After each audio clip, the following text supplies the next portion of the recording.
اور ہم کیسے گزار رہے ہیں، اور اس پہ قناعت کر کے نہیں بیٹھنا ہے کہ رمضان کو تو رمضان کے قدردانوں کو دیکھنا ہے کہ جس نے اس قیمتی مہینے کے مول اور تول کو پہچانا ہے، ہمیں اپنے آپ کو اس میں ڈھالنے کی کوشش کرنا چاہیے۔ یاد رکھیے، دنیا کی جتنی قیمتی سے قیمتی چیزیں ہیں وہ لوگوں پر آپ نے کبھی اپنی نظر سے اونڈیلتے ہوئے نہیں دیکھا ہوگا۔ کیا آپ نے دیکھا کہ کوئی کسی پر نوٹ برسا رہا ہو، نوٹ اونڈیل رہا ہو، اور کسی پر ہیرے اونڈیلے جا رہے ہو، کسی پر جواہرات اونڈیلے جا رہے ہو؟ یہ سب باتیں ہیں، لیکن دیکھنے کو نہیں ملتے ایسے واقعات۔ زیادہ سے زیادہ پھول کی پتیاں برساتے ہیں اور جو ہے وہ بھی بہت ہو گیا۔ لیکن اللہ تبارک و تعالیٰ جو چیز ہم کو رمضان میں دینے والے ہیں، وہ نیکی، وہ خیر، اس کی برسات فرماتے ہیں اور اونڈیل دیتے ہیں، بندے کو سر سے پیر تک اس میں ڈبو دیتے ہیں۔ اور ایسا نظارہ دنیا کی آنکھوں نے نہیں دیکھا، لیکن اللہ کے خزانے سے یہ چیزیں بٹتی ہیں، یہ بندوں کو ملتی ہے۔ اس لیے عزیز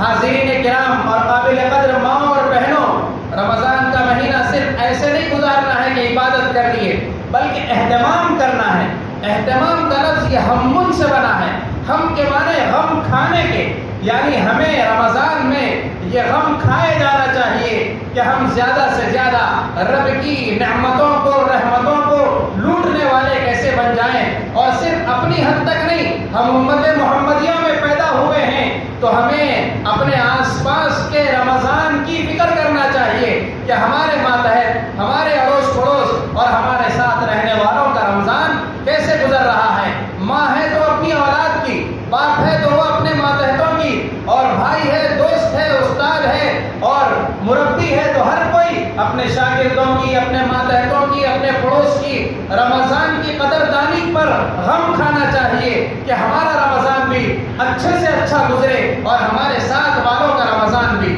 اس لیے کہ آقا دو جہاں صلی اللہ علیہ وسلم خود بھی اہتمام کرتے تھے، گھر والوں کو بھی اہتمام کراتے تھے۔ آج دنیا کی کوئی نعمت چھوٹ رہی تو غم ہوتا، یعنی بچے کو اتنی اچھی نوکری آ رہی، کرتوش نہیں ہوگا،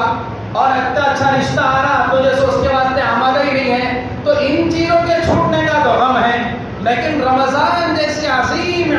نعمت کا مہینہ، عبادت کا مہینہ، مغفرت کا مہینہ، خدا کو منانے کا مہینہ، اپنی قسمت چمکانے کا مہینہ، لیکن اس میں ابھی گھر کے سرپرستوں کو یہ فکر نہیں ہوتی کہ ہمارا پورا گھرانہ رمضان کی قدر کرنے والا کیسے بن جائے، ہماری سوسائٹی کا ایک ایک فرد اور ہمارے کلیگز اور ہمارے فرینڈ سرکل میں ایک ایک بندہ رمضان کا اہتمام کرنے والا کیسے بن جائے۔ تو جہاں ہمیں اپنے رمضان کو بہتر گزارنے کی فکر ہونی چاہیے، وہیں اپنے متعلقین کے رمضان کی بھی فکر ہونا چاہیے، ان کو ان کی حالت پہ چھوڑ کے نہیں بیٹھنا چاہیے۔ اس لیے کہ رمضان یہ دو دھاری تلوار ہے، قدر کریں گے تو رحمت، مغفرت سب کچھ ہے، اور ناقدری پر ہلاکت، بربادی اور تباہی اور دوزخ کی سپردگی بھی ہے۔ جب ہم فکر کرتے ہیں تو اللہ کی طرف سے مدد اور نصرت ہمارے ساتھ شامل ہو جاتی ہے، اور یہی بات نبی اکرم صلی اللہ علیہ وسلم نے سکھائی ہے کہ اللہ اس چاند کو تو آپ نے نکالا ہے، لیکن توفیق کے ساتھ نکالیے، والتوفیق لما تحب وترضى، کہ جو کام آپ کو پسند ہے، جس سے آپ راضی ہوتے ہیں، اللہ اس میں لگنے اور اس میں جو ہے کھلنے اور پگھلنے کی بھی توفیق عطا فرمائیے۔ حق تعالیٰ سے دعا ہے کہ اللہ پاک ہم تمام کو ان حقائق کو سمجھنے کی توفیق عطا فرمائے، کتاب و سنت کی روشنی میں زندگی گزارنے کی توفیق نصیب فرمائے۔